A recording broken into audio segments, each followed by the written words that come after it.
काय झालं? कंटाळलास? खूप प्रयत्न करतोय, पण हवं तसं यश काय मिळेना, बरोबर ना? आता ही धावपळ सोडून कुठेतरी लांब निघून जावंसं वाटतंय ना?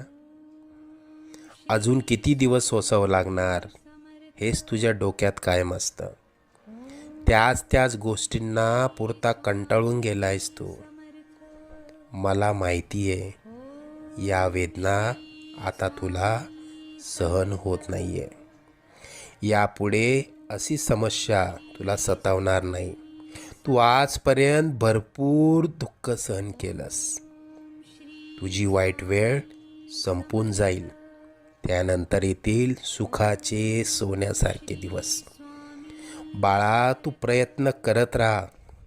जिथे तू थांबशील तिथून पुढे तू हाती घेतलेले कार्य आम्ही पूर्णत्व